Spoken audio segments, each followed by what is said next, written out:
तो पर्टिकुलर ये लोग डेट भी आजकल पूछने लगे हैं, बट चलो अभी डेट तो नहीं लिखो। इसमें देखो सेकेंड राउंड टेबल कॉन्फ्रेंस में, क्योंकि इंपॉर्टेंट है थोड़ी, क्योंकि गांधी जी जो है भाई लंदन गए थे बाकायदा। तो लिखिए, this conference attended by Gandhi, this conference attended by Gandhi, attended by Gandhi with with लिखिए कौन कौन और गए थे अटेंड करने के लिए, तो पूछ लेते हैं।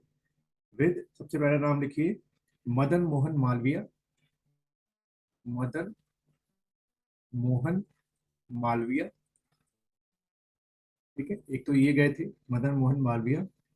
देन दूसरा नाम लिखिए एनी बेसेंट, एनी बेसेंट, ये आपकी गांधी जी के साथ गई थी, एनी बेसेंट। देन थर्ड नाम लिखिए मोहम्मद अली जिन्ना, मोहम्मद अली, मोहम्मद अली जिन्ना, ये आपके second round table conference attend करने के लिए गए थे। देन अगला नाम लिखिए आगा खां, आगा खां। देन अगला नाम लिखिए घनश्याम दास बिरला, शॉर्ट में लिख लो घनश्याम दास बिरला, बिरला पूरा लिखना, घनश्याम दास बिरला। फिर आपके doctor B R Ambedkar, doctor B R Ambedkar, doctor B R Ambedkar. और जहां आप डॉक्टर बी आर अम्बेडकर लिख रहे हैं वहां ब्रैकेट में लिख दीजिएगा attended all three round table conference. ये एकमात्र ऐसे व्यक्ति थे जिन्होंने तीनों की तीनों राउंड टेबल कॉन्फ्रेंस को अटेंड किया था, और ये क्वेश्चन पूछा भी जाता है। तो लिख लीजिए attended all, attended all three round table, attended all three round table conference, attended all three round table conference, all three round table conference। ठीक है, तो ये सारे जो पर्सन हैं आपके, Madan Mohan Malaviya, Annie Besant, Mohammad Ali Jinnah, Aga Khan, G D Birla, doctor B R Ambedkar. कई बार ये नाम पूछ लेते हैं कि भाई second round table conference Gandhi ji के साथ और किन किन ने अटेंड की, तो गांधी जी वहां पर अटेंड करने के लिए गए थे, थोड़ा सा स्पेशल ये हो जाता है। अच्छा, नेक्स्ट इसमें लिखिएगा, अगला पॉइंट बना के लिखिएगा, second RTC, second RTC short में आप लिख सकते हैं second round table conference. Second RTC started, started on 7th September, second RTC started on 7th September 1931, underline करते हैं डेट को, ये started on 7th September 1931, 1931 at, कहाँ पर हुई थी ये, लंदन में, सेंट जेम्स पैलेस। कई बार पैलेस का नाम पूछ लेते हैं, Saint James Palace, Saint James Palace London, वहां पर ये हुई थी, Saint James Palace London, James Palace London. ठीक है, अच्छा, अब यहीं पर एक और चीज जो है, जो शुरू में मुझे लिखानी छूट गई, वो है आपके, पहला एक नाम लिखो, मतलब पॉइंट बनाओ अगले लाइन से, और उसमें लिखिए S S Rajputana, Rajputana, S S Rajputana, उसके आगे एरो बना देना, और फिर से पॉइंट बनाओ, और उसमें लिखो बेंस्टियानी, नाम अलग है, बेंस, बी ए एन, बेंस नहीं, बी ए एन एस होगा, बेंस टी यानी, वाई ए एन आई, बेंस्टियानी, बेंस्टियानी। ठीक है, B A N S T I Y A N I, बेंस्टियानी। अच्छा, अब ये दोनों क्या है, both of them are what, the name of a ship, ये दोनों जहाजों के नाम है, कई बार पूछते हैं। एस एस राजपुताना वो जहाज था जिसमें ये बैठ के इंडिया से कहाँ गए थे, लंदन गए थे, इंडिया टू लंदन लिख सकते हैं उसके आगे, India to London to attend the second round table conference. और ये वो जहाज है बेंस्टियानी, जिससे वापस ये जब second round table conference fail हो गई थी, कोई सक्सेस नहीं मिला था सेकंड राउंड टेबल कॉन्फ्रेंस को, सेकंड राउंड टेबल भी कॉन्फ्रेंस भी एक बहुत बड़ा फेलियर था। तो जब ये राउंड टेबल कॉन्फ्रेंस फेल हो गई थी, तो वापस लंदन से जो इंडिया आए थे वो इसी जहाज में आए थे, बेंस्टियानी में आए थे। ठीक है, याद रहेगा, इसको लिख लीजिए, S S Rajputana, India to London, और बेंस्टियानी जो शिप है उससे लंदन टू इंडिया वापस आपके आए थे, लंदन टू इंडिया आए थे। ठीक, दोनों ने लिख लिया? जी सर। ठीक। अच्छा, ये वैसे प्रीलिम्स के लिए इतना इंपॉर्टेंट नहीं है, मेंस के जीएस में ज्यादा आता है, लेकिन सुन लो शायद अगर आ जाए क्वेश्चन। ये जो आपका सेकंड राउंड टेबल कॉन्फ्रेंस जो है बहुत बड़ा फेलियर निकला था। ब्रिटिशर्स ये मान के चल रहे थे कि भाई गांधी खुद अटेंड करने के लिए आ रहे हैं तो कुछ ना कुछ आउटकम निकलेगा। उसकी सबसे बड़ी ये थी कि माइनॉरिटी के क्वेश्चंस पर जो है डिस्प्यूट हो गया था, और यूनियन ऑफ इंडिया के जो स्ट्रक्चर था, इन दो चीजों पे बहुत बड़ा डिस्प्यूट हो गया। ब्रिटिशर्स यूनियन ऑफ इंडिया किसी और तरीके का बनाना चाह रहे थे, गांधी जी किसी और तरीके का चाह रहे थे। माइनॉरिटी के क्वेश्चंस पर ब्रिटिशर्स की जो सोच थी वो बहुत अलग थी, और हमारी जो माइनॉरिटी को लेकर जो हमारी आइडियोलॉजी थी, जो हमारी फ्यूचरिस्टिक प्लान थे, वो ब्रिटिशर्स से बिल्कुल अलग थे। तो खैर इस वजह से आपका सेकंड राउंड टेबल भी कॉन्फ्रेंस क्या हो गया आपका, कैंसिल हो गया। खैर वो अपना इतना काम नहीं है। अब अगला लिखिए कमनल अवार्ड। यहाँ से भी क्वेश्चन आते हैं, एक साथ ही लिख लेना, कमनल अवार्ड और पूना पैक्ट, दोनों हेडिंग डाल लो आप लोग। Communal award, communal award and Poona pact, जैसे कि आप देख रहे होंगे सामने, communal award and Poona pact, communal award and Poona pact. तो एग्जैक्ट अगर हम प्रीलिम्स के पॉइंट ऑफ व्यू से पढ़े तो इसमें सीधा पहला पूछता है वो डेट। तो पहला डेट लिख लो आपकी, 16 अगस्त, 16 अगस्त 1932, 16 अगस्त 1932। तो ये जो आपकी डेट है, ये आपको ध्यान रखना है, ये डेट है किसकी, कमनल अवार्ड, ठीक है, which was announce by the MacDonald. अभी हम एक लाइन में लिखेंगे क्या चीज है। और दूसरी डेट लिखो, 24 सितंबर, 24 सितंबर 1932, 24 सितंबर 1932। ये आपकी डेट है किसकी, पूना पैक्ट, पूना पैक्ट, ठीक है। ये आपका कमनल अवार्ड हो गया, और ये आपका हो गया पूना पैक्ट। तो कमनल अवार्ड में बस अगला लाइन बना के लिख लीजिए पैराग्राफ से, बहुत डिटेल नहीं जाना हमने। कमनल अवार्ड मतलब अगला पैराग्राफ से लिखिए, separate electoral for depress class, that is called communal award. इसको लिख लीजिए, separate electoral, electoral, separate electoral for depress class, separate electoral for depress class, that is called communal award. और जो Poona pact था उसमें आप लिख लीजिए, between Gandhi and doctor B R Ambedkar. एक और पॉइंट बना के, between Gandhi, between Gandhi and B R Ambedkar, B R Ambedkar, ठीक है, between Gandhi and B R Ambedkar. तो ये कुछ प्रीलिम्स के पॉइंट ऑफ व्यू से इनिशियल इन्फॉर्मेशन है, चार इन्फॉर्मेशन आपकी हो गई।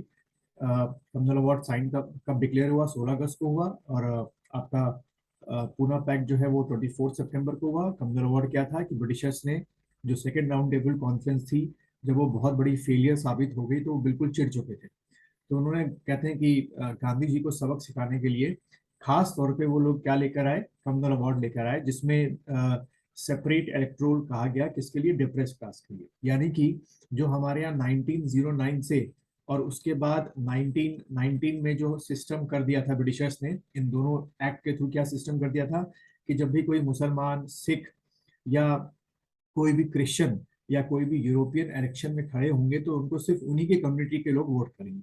अब इसी को आगे बढ़ते हुए उन्होंने 1932 में यानी कि कम्युनल अवार्ड के थ्रू क्या कोशिश की कि अगर कोई शेड्यूल कास्ट इलेक्शन में खड़ा होता है तो सिर्फ और सिर्फ उसको कौन वोट करेगा, शेड्यूल कास्ट का ही जो पर्सन होगा, कम्युनिटी का जो पर्सन होगा वो उसको वोट करेगा।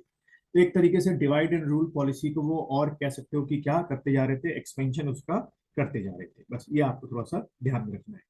अब रही बात पूना पैक्ट की, तो पूना पैक्ट में एक या दो ही क्वेश्चन बनते हैं आपके प्रीलिम्स के एग्जाम में। डेट पूछ लेता है जो मैंने बता दिया आपको, 24 सितंबर 1932, और दूसरा किनके बीच में हुआ था। बाकी इनकी कहानी ये कहती है कि जैसे ही आपके कमनल अवार्ड की घोषणा हुई, उसी समय क्या हुआ कि आपके जो गांधी जी थे वो आपके यरवदा जेल में थे, और कमनल अवार्ड की घोषणा होते ही उन्होंने थोड़े दिनों बाद, यानी कि आप कह सकते हो कि 20 सितंबर को 1932 को यरवदा जेल में ही रहते हुए क्या शुरू कर दिया, आपका वो फास्ट अंटिल डेथ, यानी कि वो आपका खाना पीना जो है वो छोड़ दिया। और कहते हैं कि 4 दिन में ही जो है उनकी तबीयत इतनी खराब हो गई कि 24 सितंबर को, जैसे मैंने बताया कि भाई अंबेडकर खुद गांधी जी के पास गए और फिर दोनों के बीच में क्या हो गया, समझौता हो गया। ठीक है, बस ये आपको ध्यान में रखना है। चलिए, और आखिरी पॉइंट पूरा पैक्ट में समझौते में था क्या, कि अंबेडकर इस बात के लिए राजी हो गए कि ठीक है भाई, वो सेपरेट इलेक्टोरल का जो कॉन्सेप्ट ब्रिटिशर्स ने इंट्रोड्यूस किया है वो उसको रिजेक्ट कर देंगे, एक्सेप्ट नहीं करेंगे। लेकिन इसके बदले में अंबेडकर ने गांधी जी से ये प्रॉमिस ले लिया, और आगे चल के ये इम्प्लीमेंट भी हुआ ब्रिटिश एरा में और आज भी इम्प्लीमेंटेड है, कि there is a certain reservation for seats for the SC, कि चाहे वो स्टेट असेंबलीज हो, चाहे वो आपकी सेंट्रल असेंबली हो, वहां पर कुछ सीटें जो हैं वो एससी की पॉपुलेशन के अकॉर्डिंग क्या होंगी, आपकी रिजर्व की जाएंगी। और जैसे कि आज आप देखते भी हैं कि लोकसभा में भी एससी के लिए रिजर्वेशन है, और आपके स्टेट असेंबली में भी असेंबली एससी के लिए रिजर्वेशन है। वोट उनको हर कोई कर सकता है। चलिए, उसके बाद आपका ये थर्ड आरटीसी का डेट लिख लो खाली, दूसरी हेडिंग डालना, third RTC, third round table conference, third round table conference, इसका खाली डेट लिख लो क्या है, पूछ लेते हैं। 17 नवंबर को ये स्टार्ट हुई, 17 नवंबर टू 24 दिसंबर 1932। ठीक है, बट डेट आपने आपने 17 नवंबर टू 24 दिसंबर 1932। ठीक है, और एक लास्ट पॉइंट और लिख लो, इन मार्च 1933, इन मार्च 1933, तो ये कह सकते हो कि दिसंबर में ये आपकी थर्ड आरटीसी खत्म हुई, लगभग 2 महीने बाद, after 2 months, in March 1933 British government, in March 1933 British government published published white paper published white paper published white paper on round table conferences। ये तीनों हुई थी उस पर, published white paper on round table conference, कि भाई ये तीनों राउंड टेबल कॉन्फ्रेंस का आउटकम क्या निकला है। वो तो सबको पता था कि फेलियर हुई है, जैसा एक्सपेक्टेड था वैसे सक्सेस नहीं मिली है, लेकिन तब भी इन्होंने व्हाइट पेपर एक पब्लिश किया कि भाई ठीक है, तीनों में कुछ ना कुछ तो हमने हासिल किया। Published white paper on round table conference, लिख दिया उन्होंने इतना। जी सर। चलिए, अगला लिखिए ऑगस्ट ऑफर, अगला हेडिंग डालिएगा ऑगस्ट ऑफर, ऑगस्ट ऑफर। और इसका पर्टिकुलर डेट जो हमको मिलती है, पहले डेट लिख दीजिए, 8 अगस्त 8 अगस्त 1940, ऑगस्ट ऑफर, इसका पर्टिकुलर डेट लिख लीजिए 8 अगस्त 1940, 1940, 1940। इसमें लिख लीजिए, this offer presented by Lord Linlithgow, Linlithgow, this offer presented by Lord Linlithgow in front of the Congress Party, in front of the Congress Party, in front of the Congress Party, and propose, उसी के आगे लिखते जाओ, and propose to establish, Britishers ने क्या भाई proposal भेजा हमें, and propose to establish interim government, इसको हम लोग हिंदी में आंतरिक सरकार बोलते हैं। Propose to establish interim government of Indians, के सारे कौन होंगे भाई, Indians. Propose to establish interim government of Indians, interim government of Indians. तो ये तो ब्रिटिशर्स का प्रपोजल था हमें कि they will going to establish interim government, ठीक है चलो भाई तुम्हारी सरकार बना देते हैं, interim government of Indians. And in return, और बदले में उन्होंने क्या चाहा भाई इसमें, and in return they want a support of Indians in Second World War, and in return they want support of Indians, okay, support of Indians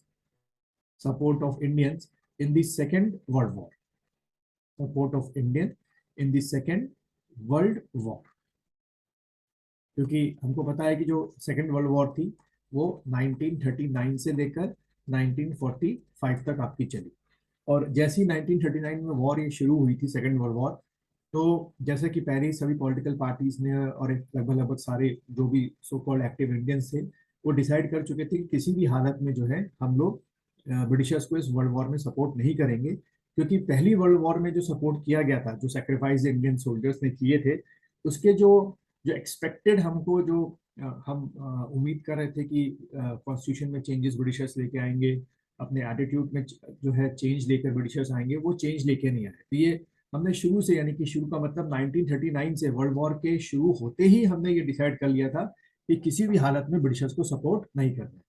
तो एक साल के अंदर ही अंदर, यानी कि 1939 से लेकर 1940 तक आते आते ब्रिटिशर्स की इतनी हालत खराब हो गई थी कि भाई ऐसे करके अब वो ऑफर लाने शुरू कर दिए थे कि भाई हमको तो किसी तरीके से आपका सपोर्ट चाहिए। चलिए, तो ये अगस्त ऑफर बस याद रखना किसने दिया था, लॉर्ड लिनलिथगो ने दिया था।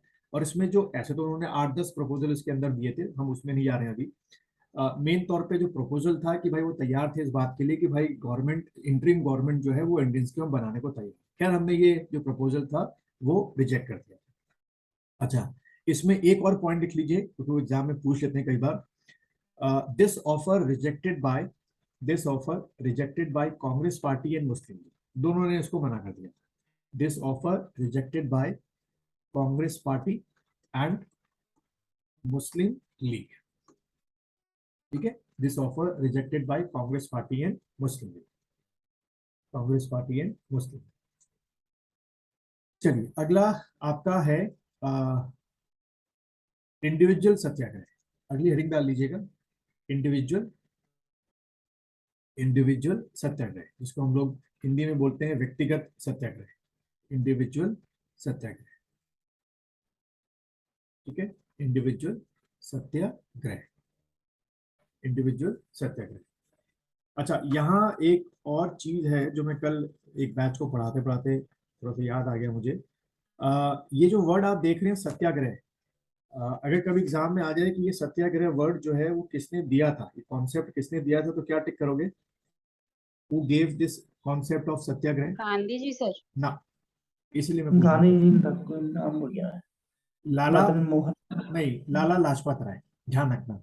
ये ऑफिशियली भी एनसीईआरटी में कई जगह मैंने लिखा हुआ देखा है, उसमें लिखा हुआ है कि लाला लाजपत राय ने प्रथम बार सत्याग्रह को अपनाने का सुझाव दिया। ये 1905 का बनारस में इंडियन नेशनल कांग्रेस का अधिवेशन हुआ था, जिसमें गोपाल कृष्ण गोखले जो है वो चेयरमैन थे। और यही वो क्वेश्चन होते हैं, मैं फिर से बोल रहा हूँ आप लोगों को, जो आप लोगों को ना 5-6 क्वेश्चन आगे कर देते हैं, बस यही आपको सिलेक्शन दिलवा देते हैं। तो क्या टिक करके ना, लाला लाजपत राय पहला, कि कॉन्सेप्ट किसने दिया। हाँ, अगर क्वेश्चन ये पूछा जाता है कि सत्याग्रह का इम्प्लीमेंटेशन या प्रैक्टिकल यूज पहली बार किसने करवाया, तो वो थे आपके गांधी जी। लेकिन उसमें भी एक ट्रिकी क्वेश्चन है या ट्रिकी फैक्ट है कि गांधी जी ने सत्याग्रह का पहली बार जो यूज था वो भारत में नहीं किया था, वो साउथ अफ्रीका में रहते रहते किया था। टेस्टेड फॉर्मूला था, वहां पर बहुत सक्सेस उनको मिली। और इस बात की खबर एज यूजुअल है कि भारत पहुंच चुकी थी, और जब वो भारत 1915 में वापस आए तो उन्होंने इसी हथियार का कई जगह क्या किया था, यूज किया था। जैसे कि अगर मैं आपसे क्वेश्चन पूछूं दोनों से कि गांधी जी का सबसे पहला जन आंदोलन कौन सा था भारत के अंदर, तो क्या टिक करेंगे आप लोग? चंपारण। हाँ, बढ़िया, चंपारण सत्याग्रह, ठीक है। राजकुमार नाम का आपका एक नेता था, किसानों का नेता, वो गांधी जी को बुलाकर जो है ले गया था। तो इस तरह के कुछ क्वेश्चन थोड़ा सा ध्यान में रखें। चलिए, करें वापस आते हैं हम लोग इंडिविजुअल सत्याग्रह में। पर्टिकुलर चीजें लिख लेते हैं जो जो इंपॉर्टेंट है हमारी। एक तो सबसे पहला नाम लिख लीजिए जो आप देख ही रहे, जिनकी फोटो आप सामने देख रहे होंगे, विनोबा भावे, ठीक है। मैं पूरा लाइन बना के नहीं लिखा रहा हूँ आप लोगों को, लिख लीजिए विनोबा भावे, उनके आगे लिख दीजिए फर्स्ट सत्याग्रही, विनोबा भावे, विनोबा भावे फर्स्ट सत्याग्रही, फर्स्ट सत्याग्रही। और दूसरा नाम लिखिए आप J L Nehru, J L Nehru, Nehru. इनके आगे एरो बना के लिख दीजिए सेकंड सत्याग्रही, या सेकंड इंडिविजुअल सत्याग्रही, या खाली लिख दीजिए सेकंड सत्याग्रही, सेकंड सत्याग्रही, ठीक है। तो ये दो क्वेश्चन पूछ लेते हैं कई बार कि इंडिविजुअल सत्याग्रह शुरू करने वाले पहले पर्सन कौन थे, तो विनोबा भावे टिक करके आ गए, और दूसरे पर्सन कौन थे, जवाहरलाल नेहरू। और एक थर्ड और पॉइंट लिख लो, ड्यूरिंग दिस मूवमेंट, या ऐसे लिखो during this satyagraha, during this satyagraha Delhi Chalo slogan becomes very popular, Delhi Chalo slogan Delhi Chalo slogan becomes very popular, becomes very popular। और इसीलिए तीन चार किताबों में मैंने देखा कि इंडिविजुअल सत्याग्रह यानी कि व्यक्तिगत सत्याग्रह मूवमेंट को दिल्ली चलो आंदोलन भी कहा जाता है। तो वहां पे आप लिख लीजिए, कंफ्यूज मत होना, ये बहुत कंफ्यूजिंग वाला दे देते हैं। क्या क्वेश्चन कैसे पूछेंगे, बताओ कि इन चारों में से दिल्ली चलो मूवमेंट किस मूवमेंट को कहा जाता है, तो आप टिक करेंगे व्यक्तिगत सत्याग्रह को। तो इसको आगे बना के लिख लीजिए, that is why this movement also called Delhi Chalo movement. That is why this movement यानी कि individual satyagraha also called Delhi Chalo movement, also called Delhi Chalo movement. अच्छा, एक और फैक्ट जो एग्जाम में पूछ लेगा, अगला पॉइंट बना के लिखिएगा, ये जो इंडिविजुअल सत्याग्रह था ये शुरू कहाँ हुआ था, मतलब विनोबा भावे साहब ने किस जगह पर शुरू किया था, तो लिख लीजिए पवनार आश्रम महाराष्ट्र। पूरा लाइन बना के लिखना है तो लिख लो, Vinoba Bhave started this movement, Vinoba Bhave started this movement in Paunar ashram, started this movement in Paunar ashram, Paunar आश्रम महाराष्ट्र। वहां से इन्होंने स्टार्ट किया, पवनार आश्रम महाराष्ट्र। चलिए आगे बढ़ते हैं हम लोग। अगला जैसे कि आपका है, आप देख रहे होंगे स्क्रीन पर अपने, demand of Pakistan, demand of Pakistan heading डाल लीजिएगा पहले, डिमांड ऑफ पाकिस्तान, और उसके आगे देखिए रहे हैं आप ईयर, गलत दे रखा है सॉरी, डिमांड ऑफ पाकिस्तान 1940, 42 कहां से ले लिया इन्होंने, डिमांड ऑफ पाकिस्तान 1940। अब इसमें पहला पॉइंट बना के लिखिएगा 23 मार्च, बड़ी इंपॉर्टेंट डेट है ये, 23 मार्च 1940, 1940 लाहौर, 21 मार्च, तो 23 मार्च 1940 लाहौर, 23 मार्च 1940 लाहौर। अब ये डेट क्यों इंपॉर्टेंट है, मुस्लिम लीग का आपका जो एनुअल उनकी जो मीटिंग होती थी वो आपकी लाहौर में 23 मार्च 1940 को हुई थी, और इसी में, इसी मीटिंग में यानी कि कॉन्फ्रेंस में आपके मोहम्मद अली जिन्ना ऑफिशियली डिमांडेड पाकिस्तान, तो इसको लिख लीजिए M A Jinnah, M A Jinnah, M A Jinnah officially demanded Pakistan, officially demanded Pakistan. और इसीलिए आज भी पाकिस्तान में 23 मार्च को पाकिस्तान के लोग जो हैं या वहाँ की जो हिस्ट्री है उसके हिसाब से वो लोग क्या मनाते हैं, पाकिस्तान डे मनाते हैं, क्योंकि 23 मार्च को पहली बार 1940 में जिन्ना साहब ने दुनिया के सामने कॉन्सेप्ट ऑफ पाकिस्तान को रखा। ठीक, देन एक अगला क्वेश्चन बनता है, अगला नाम लिखिएगा चौधरी रहमत अली, चौधरी रहमत, रहमत अली, चौधरी रहमत अली। अब ये नाम क्यों इंपॉर्टेंट है, इसके आगे एरो बना के लिख दीजिए, gave this Pakistan word, Chaudhry Rahmat Ali, Chaudhry Rahmat Ali gave this Pakistan word in 1933, 1933 में दिया हुआ वर्ड है इनका, gave this word Pakistan, Chaudhry Rahmat Ali, arrow बना के लिख दो, gave this word Pakistan in 1933, 1933। अब इसमें भी अगर हम देखें तो कभी वैसे पूछते तो नहीं है लेकिन सुन लीजिए इसको, पाकिस्तान जो शब्द है उसमें पी जो है वो आपका पंजाब को रिप्रेजेंट करता है, ए जो है वो आपका अफगानिस्तान को रिप्रेजेंट करता है, इनका जो के आई है वो आपका कश्मीर को रिप्रेजेंट करता है, के आई जो है, और एस जो आप देख रहे हैं सामने लिखा हुआ वो सिंध को रिप्रेजेंट करता है, और जो तान वर्ड है आपका ये बलूचिस्तान को रिप्रेजेंट करता है। ठीक है, तान हो गया बलूचिस्तान को, एस जो हो गया वो सिंध को, के आई जो हो गया वो कश्मीर को, और आपका ए जो हो गया वो अफगानिस्तान को, और जो पी जो हो गया आपका पंजाब को। ठीक है, तो अगर आप देखें आज जो है इनमें से दो को छोड़कर अफगानिस्तान उनके पास नहीं है, कश्मीर उनके पास नहीं है, बाकी का अगर आप देखें तो पंजाब के दो हिस्से कर दिए गए थे, एक पंजाब उनके पास चला गया, एक पंजाब हमारे पास आ गया, और बलूचिस्तान में भी पाकिस्तान में क्या है आपकी अनस्टेबिलिटी। ठीक, तो लिखना है तो लिख भी सकते हो आप ऐसे, P for Pakistan, A for Afghanistan, K I for Kashmir, S for Sindh, और तान फॉर बलूचिस्तान। हो गया दोनों का इतना यहाँ तक।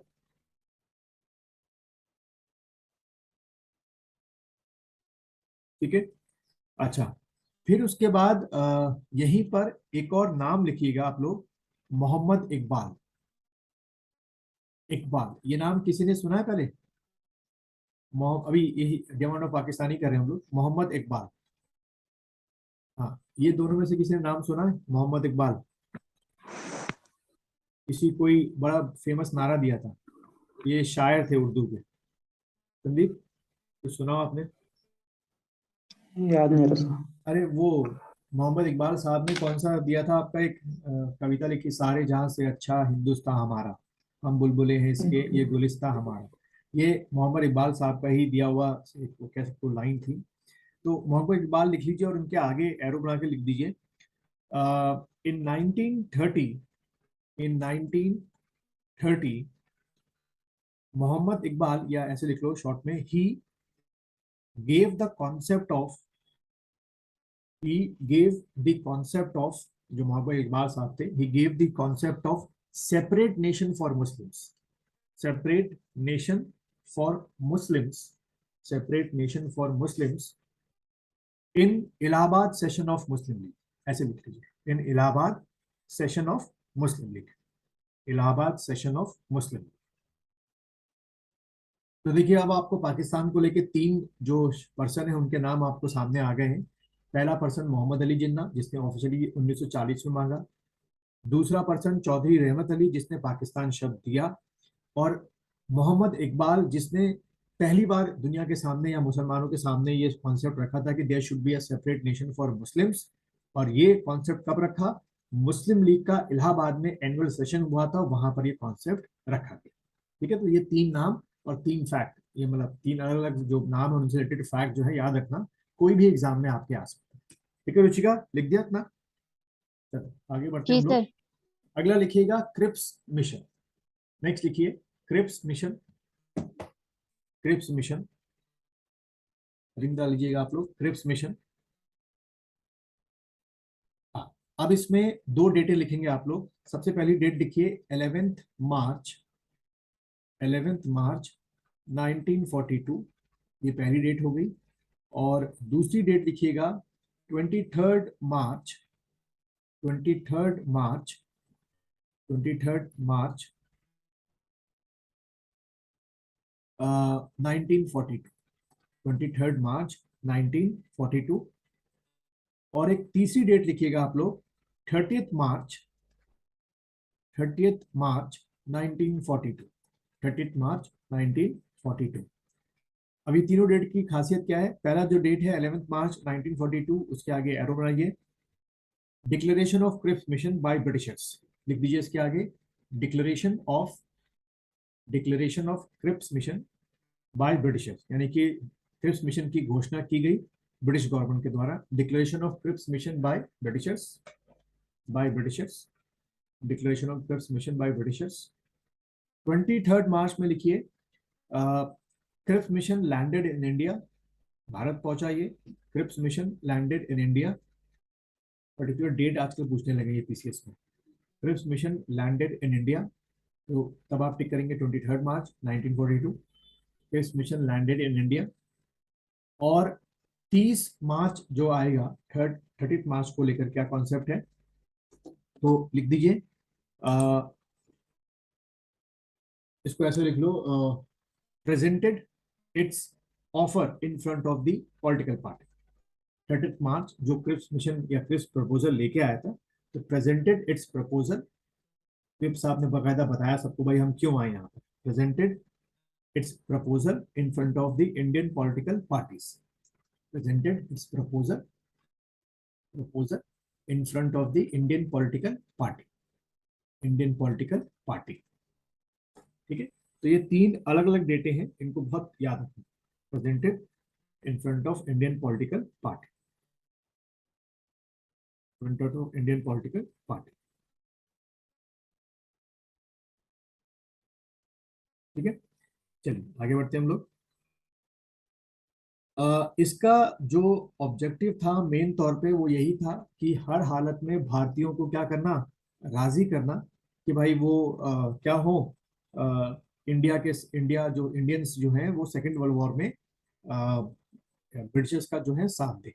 क्योंकि ध्यान रखिएगा क्रिप्स प्रपोजल आने से पहले वर्ल्ड वॉर में पर्ल हार्बर की घटना हो चुकी थी, जहां पे आपको पता ही है पर्ल हार्बर में जो है जापानीज जो अटैक हुआ था, सुसाइडल अटैक हुआ था, उसमें बुरी तरीके से जो है ये जो फोर्सेस थी आपकी ब्रिटेन की, अमेरिका की, इनके काफी सैनिक मारे गए थे। तो इनको हर हालत में क्या चाहिए था, भारत का सहयोग चाहिए था। तो ये एक पहली वजह है कि क्रिप्स प्रपोजल भेजा गया। ठीक है, इसको लिख लो, कई बार पूछ लेते हैं। Reason to send Cripps proposal, एक छोटी सी हेडिंग डालना लेफ्ट हैंड साइड पे, reasons to send Cripps proposal. British को कोई हम पे दया नहीं आई थी, उन्होंने मजबूरी में भेजा था। Reason to send Cripps proposal, reason to send Cripps proposal. पहला लिख लो आपका पर्ल हार्बर इंसिडेंट,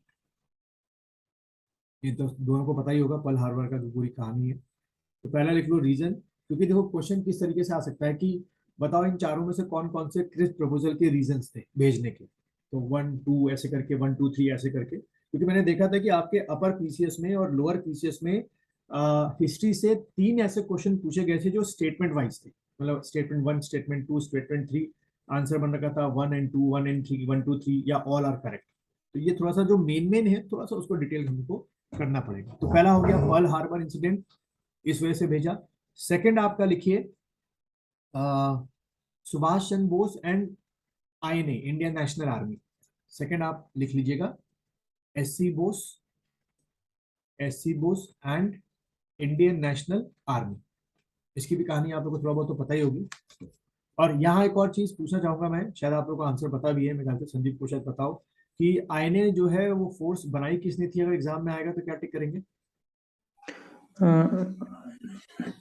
बोस ने तो बनाई थी सर। राज बिहारी बोस, जापान। हाँ, राज बिहारी बोस, नहीं नहीं नहीं, राज बिहारी बोस नहीं थे। ठीक है, आसपास आसपास ही आप हो। रुचिका आप कुछ बोल रहे थे? सर ऐसी बोस ने नहीं बनाई थी क्या? नहीं, कैप्टन मोहन सिंह। ठीक है, आईएनए को लेकर कभी भी एग्जाम में क्वेश्चन आया और बहुत बार रिपीट होता है ये क्वेश्चन कि किसने बनाई थी, कैप्टन मोहन सिंह। अब रही बात संदीप ने जो आंसर बोला राज बिहारी बोस, उन्होंने बनाई थी इंडियन इंडिपेंडेंस लीग। बाद में इंडियन इंडिपेंडेंस लीग के जो सारे सोल्जर थे उनको आईएनए के साथ मर्ज कर दिया गया था, और फिर वो एक आईएनए एक यूनाइटेड फॉर्म में हो गई।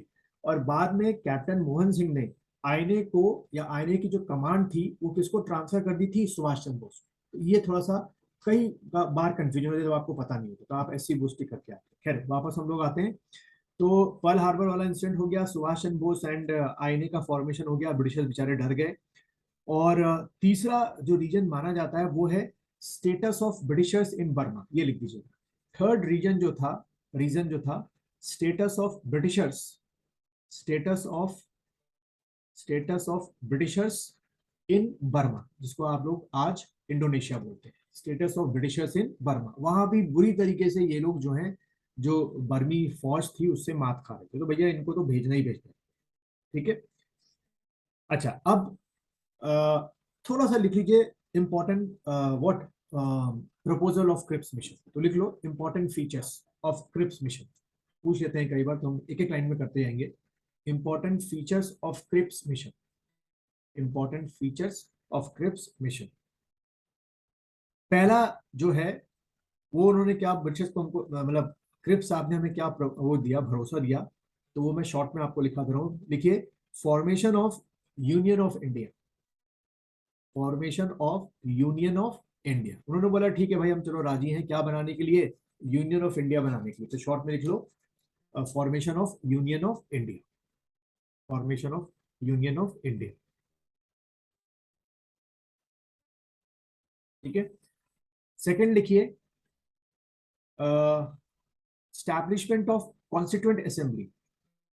वो इस बात के लिए राजी हो गए कि वो क्या बनाएंगे, कॉन्स्टिट्यूएंट असेंबली बनाएंगे, स्टैब्लिशमेंट ऑफ कॉन्स्टिट्यूएंट असेंबली। और वो बाद में बनी भी, जिसने आपके लिए कॉन्स्टिट्यूशन बनाया। आपको तो याद हो गया, 2 साल 11 महीने और 18 दिन इतनी मेहनत करके इस सीए ने आपके लिए क्या बनाया, कॉन्स्टिट्यूशन बनाया।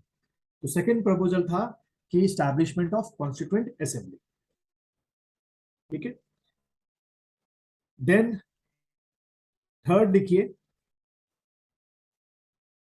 थर्ड जो उनका प्रपोजल था कि the defence of India, the defence of India was in the hands of Britishers ये उन्होंने बोला कि ठीक है डिफेंस जो है वो हमारे पास रहेगा। The defence of India was in the hands of Britishers, was in the hands of Britishers until until until the CA made the constitution. The defense of India was in the hands of Britishers, कि भाई हमारे हाथों में रहेगा। और कब तक? until the CA यानी कि Constituent Assembly made the constitution, until CA made the constitution। ठीक, ये तीन मेन आपकी हैं, ऐसे तो लगभग 5-6 से ऊपर हैं, लेकिन हमने तीन याद रखें। अच्छा, अब इसी से रिलेटेड और प्रपोजल से लेके दो चीजें और लिख लीजिए पॉइंट बना के। पहला लिख लीजिए पोस्ट डेटेड चेक। ये वर्ड बहुत बार पूछा गया है और आप लोगों को पता भी होगा। Post dated check, post dated check. तो गांधी जी ने जो है, इसको एरो बना के लिख दो, by Gandhi, said by Gandhi. Gandhi ने जो ये जो आपके क्रिप्स प्रपोजल की जो बातें लिखी गई थी, उनको बोला कि ये सब बकवास है, आप जो भी चीजें ये प्रॉमिस कर रहे हो ये सब हमको दोगे वॉर के बाद, और आपका कोई भरोसा नहीं कि वॉर के बाद आप हमें उस तरीके से ट्रीट करो या ना करो। इसलिए उन्होंने क्रिप्स प्रपोजल के बारे में बोला गांधी ने कि ये भाई ये क्या है, पोस्ट डेटेड चेक है। फिर एक और वर्ड लिख लीजिए सेंटेंस यहाँ पर, bank which becomes bankrupt, bank which becomes bankrupt. ये शब्द जो है किसके थे? Bank which becomes bankrupt by JL Nehru, Jawaharlal Nehru. तो ये दो स्टेटमेंट वाले क्वेश्चन कई बार आते हैं। Post dated cheque by Gandhi about the Cripps mission and bank which becomes bankrupt by Jawaharlal Nehru. और किसके बारे में बोला? क्रिप्स मिशन के बारे में बोला, या क्रिप्स प्रपोजल के बारे में बोला। ठीक है, ये दो स्टेटमेंट आप लोगों ने लिख लिए होंगे। अच्छा, इसका जितने भी और पॉलिटिकल पार्टीज थी, चाहे वो मुस्लिम लीग हो, चाहे वो हिंदू महासभा हो, चाहे वो सिख की पॉलिटिकल पार्टी हो, या अंबेडकर की पॉलिटिकल पार्टी हो, उन्होंने भी जो है वो क्रिप्स प्रपोजल को रिजेक्ट कर दिया था। क्योंकि उसमें कहीं भी, जैसे मुसलमानों ने या मुस्लिम लीग ने क्यों रिजेक्ट किया? क्योंकि उसमें मुस्लिम लीग की बात कहीं भी नहीं लिखी हुई थी। तो इस तरीके से सबका अपना अपना पर्सनल वो था, व्यूज थे, जिस वजह से क्रिप्स प्रपोजल क्या हो गया? कैंसिल। चलिए अब सीधा आते हैं हम लोग अगला इंसिडेंट पे, क्विट इंडिया मूवमेंट। तो भाई ये फाइनल वॉर जो है फिर कांग्रेस पार्टी ने शुरू की, quit India movement, quit India movement. इसको कई किताबों में और क्या लिखा हुआ है? अगस्त क्रांति, कुछ इस तरीके से भी ये वर्ड लिखा हुआ है, अगस्त क्रांति। ये भी वर्ड लिख लीजिए, क्विट इंडिया मूवमेंट या अगस्त क्रांति, अगस्त क्रांति, अगस्त क्रांति। ठीक है, इसमें अगर मैं बिल्कुल शॉर्ट में इसकी कहानी बता देता हूँ कि ये एक ऐसा मूवमेंट था जिसमें 3 स्टेजेस का मूवमेंट था। It is a 3 stage movement. ठीक है, इसको लिख लो पहला पॉइंट करके, 3 स्टेज मूवमेंट, 3 स्टेज मूवमेंट। ठीक है, पहला पॉइंट तो ये हो गया। जो पहला स्टेज था और जो लास्ट स्टेज था वो नॉन वायलेंस का था, यानी कि उसमें कोई वायलेंस नहीं हुआ। जो सेकंड स्टेज था इसका, फर्स्ट और थर्ड तो आपको चला गया नॉन वायलेंस स्टेज में, लोग चुपचाप प्रोटेस्ट करते थे, नारे करते थे। सेकंड स्टेज कहते हैं क्विट इंडिया मूवमेंट की पूरी तरीके से रेवोल्यूशनरी ने कंट्रोल कर लिया था और मास लेवल ऑफ तोड़फोड़ और